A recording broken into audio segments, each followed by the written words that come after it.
Hello friends, welcome to my channel coding with Kashish. अगर आप नए हैं तो प्लीज़ सब्सक्राइब करें और बेल आइकन प्रेस करना ना भूलें ताकि आपको कोडिंग के नए वीडियोस का नोटिफिकेशन मिलता रहे। आज हम बात करने वाले हैं एक बहुत इम्पोर्टेंट टॉपिक के बारे में, objects and classes in C++। ये ऑब्जेक्ट ओरिएंटेड प्रोग्रामिंग का फाउंडेशन है और वीडियो के एंड में मैं आपको कुछ इंटरव्यू क्वेश्चंस भी बताऊंगी जो अक्सर पूछे जाते हैं, तो वीडियो को एंड तक ज़रूर देखिए। So let's get started. Class क्या होता है? तो सबसे पहले समझते हैं कि क्लास क्या होते हैं। सिंपल वर्ड्स में क्लास एक ब्लूप्रिंट होती है, जैसे एक घर का डिज़ाइन। उस डिज़ाइन से हम अलग अलग घर बना सकते हैं, लेकिन डिज़ाइन खुद एक घर नहीं है। सिंटैक्स कुछ इस तरह से है। ये देखिए, यहाँ कार एक क्लास है जिसमें दो वेरिएबल्स हैं, ब्रांड और स्पीड, और एक फंक्शन है डिस्प्ले इन्फो नाम का। यहाँ पर हमने एक क्लास बनाया है कार नाम का और उसको एक्सेस स्पेसिफायर दिया है पब्लिक। उसके बाद हमने यहाँ पर दो वेरिएबल डिफाइन किए हैं, स्ट्रिंग में ब्रांड और इंटीजर में स्पीड। उसके बाद वॉइड डिस्प्ले इन्फो नाम का फंक्शन लिया है जिसके अंदर हमने ब्रांड और स्पीड को प्रिंट किया है काउट के साथ। ऑब्जेक्ट क्या होता है? अब बात करते हैं ऑब्जेक्ट की। ऑब्जेक्ट बेसिकली एक रियल वर्ल्ड एंटिटी है जो क्लास से बनती है। अगर क्लास एक ब्लूप्रिंट है तो ऑब्जेक्ट उस ब्लूप्रिंट से बना हुआ एक्चुअल घर या गाड़ी है। अब कोड देखते हैं। यहाँ कार 1 और कार 2 ऐसे दो ऑब्जेक्ट्स हैं, दोनों एक ही क्लास से बने हैं, लेकिन इनके डेटा अलग अलग है। जैसे कि आप यहाँ पर देख सकते हैं, ऑब्जेक्ट 1 यानी कि कार 1 है, उसमें ब्रांड नेम है BMW जिसकी स्पीड डिफाइन की है 200, यहाँ पर आप देख सकते हैं। और उसके बाद यहाँ पर है हमारा ऑब्जेक्ट 2 जिसकी ब्रांड है टेस्ला एंड स्पीड है 250। और उसके बाद में यहाँ पर दोनों ऑब्जेक्ट्स के साथ फंक्शन को कॉल किया है जहाँ पर हमारे जो ब्रांड नेम और स्पीड है वो ऑब्जेक्ट वाइज यहाँ पर डिस्प्ले होगी। क्लासेस और ऑब्जेक्ट्स का यूज़ क्यों किया जाता है? अब सवाल आता है कि क्लासेस और ऑब्जेक्ट्स का यूज़ क्यों करें? बहुत सिंपल है। कोड रीयूजेबिलिटी और ऑर्गेनाइजेशन के लिए हम क्लासेस और ऑब्जेक्ट्स का यूज़ करते हैं अपने प्रोग्राम में। एक ही क्लास से हम मल्टीपल ऑब्जेक्ट्स बना सकते हैं और हमें बार बार कोड लिखने की ज़रूरत नहीं होती। ये कोड को क्लीन और इजी बनाता है और प्रोग्राम में कोड रीयूजेबिलिटी भी इंक्रीज होती है क्लासेस और ऑब्जेक्ट्स का यूज़ करने के बाद। Access specifiers. क्लास में एक इम्पोर्टेंट कॉन्सेप्ट होता है एक्सेस स्पेसिफायर्स। ये डिसाइड करते हैं कि क्लास के मेंबर्स को कहाँ से एक्सेस किया जा सकता है। एक्सेस स्पेसिफायर के 3 टाइप्स होते हैं, पब्लिक, प्राइवेट और प्रोटेक्टेड। पब्लिक का यूज़ होता है मतलब सब जगह एक्सेस हो सकता है। प्राइवेट एक्सेस स्पेसिफायर सिर्फ क्लास के अंदर ही एक्सेस हो सकता है और प्रोटेक्टेड एक्सेस स्पेसिफायर क्लास और उससे इनहेरिट करने वाली क्लासेस के अंदर ही यूज़ हो सकता है।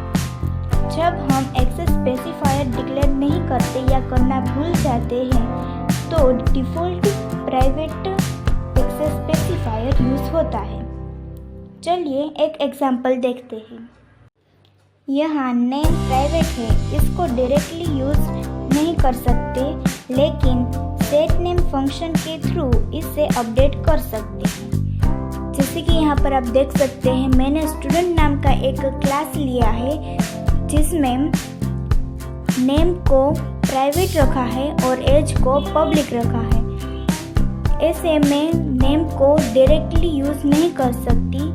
अगर मुझे नेम का यूज़ करना है तो मैं किसी फंक्शन या मेथड के थ्रू इसे उसे एक्सेस कर सकती हूँ। जैसे कि मैंने यहाँ पर void set name जिसमें string n मतलब उसे एक आर्गुमेंट पास की है नेम के लिए और नेम को मैंने n को असाइन किया है।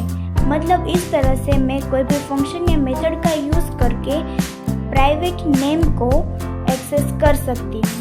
उसके बाद void display नाम का एक फंक्शन लिया है जिसमें मैंने नेम और एज को प्रिंट किया है 1 by 1। तो इस तरह से हम किसी भी प्राइवेट मेंबर को किसी भी फंक्शन या मेथड का यूज़ करके एक्सेस कर सकते हैं। कंस्ट्रक्टर अब एक पावरफुल कंसेप्ट है कंस्ट्रक्टर। कंस्ट्रक्टर एक स्पेशल फंक्शन होता है जो ऑटोमेटिकली कॉल होता है जब ऑब्जेक्ट क्रिएट होता है।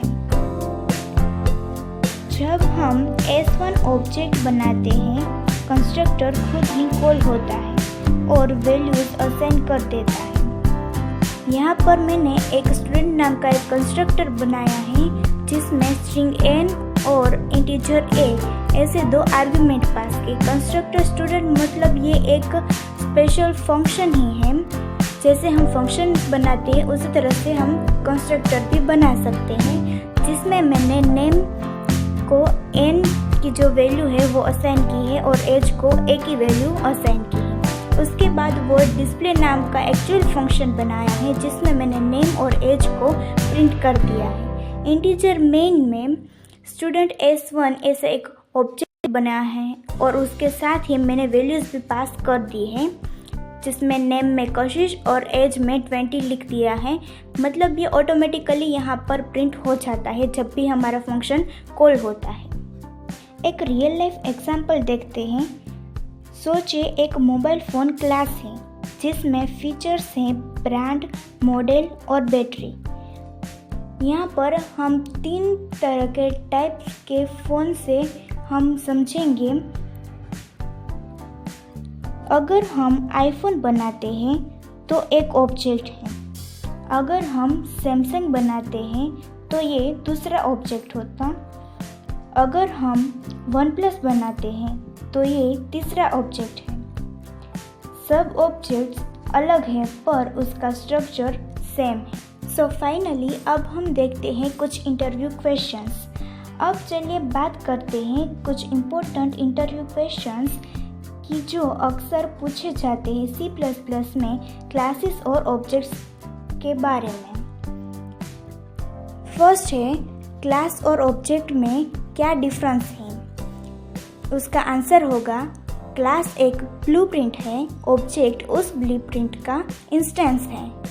सेकंड है C++ में एक्सेस स्पेसिफायर्स कितने होते हैं, जिसका आंसर होगा पब्लिक, प्राइवेट और प्रोटेक्टेड। ऐसे 3 तरह के हमारे पास C++ में एक्सेस स्पेसिफायर्स होते हैं। नेक्स्ट है क्या हम बिना क्लास के ऑब्जेक्ट बना सकते हैं, जिसका आंसर होगा नहीं, ऑब्जेक्ट हमेशा क्लास या स्ट्रक्चर से ही बनता है। इसलिए अगर क्लास या स्ट्रक्चर नहीं है तो हम ऑब्जेक्ट भी नहीं बना सकते। नेक्स्ट है कंस्ट्रक्टर और नॉर्मल फंक्शन में क्या डिफरेंस है, जिसका आंसर है कंस्ट्रक्टर ऑटोमेटिक कॉल होता है, रिटर्न टाइप नहीं होता और मेनली इनिशियलाइजेशन के लिए यूज़ होता है। नेक्स्ट, क्या एक क्लास में मल्टीपल कंस्ट्रक्टर हो सकते हैं, जिसका आंसर होगा हाँ, इससे कंस्ट्रक्टर ओवरलोडिंग कहते हैं। जहाँ पर हम मल्टीपल कंस्ट्रक्टर का यूज़ करते हैं उसे हम कंस्ट्रक्टर ओवरलोडिंग कहते हैं। सो फ्रेंड्स, ये हो गए कुछ important interview questions based on class and object in C++। Conclusion, तो चलिए फ्रेंड्स, अब हम आज के वीडियो में हमने जो भी सीखा उसे रिवाइज करते हैं। तो फ्रेंड्स, आज के वीडियो में हमने सीखा कि क्लासेस और ऑब्जेक्ट्स क्या होते हैं, एक्सेस स्पेसिफायर और कंस्ट्रक्टर का यूज़ क्या होता है और कुछ इंटरव्यू क्वेश्चंस जो आपके प्लेसमेंट में हेल्प करेंगे। अगर आपको ये वीडियो पसंद आया हो तो प्लीज़ लाइक करें और सब्सक्राइब करें कोडिंग विद कशिश को। नेक्स्ट वीडियो में हम सीखेंगे इनहेरिटेंस इन C++ के बारे में, जो क्लासेस और ऑब्जेक्ट्स का ही एक एक्सटेंशन है। तो मिलते हैं नेक्स्ट वीडियो में, तब तक के लिए हैप्पी कोडिंग।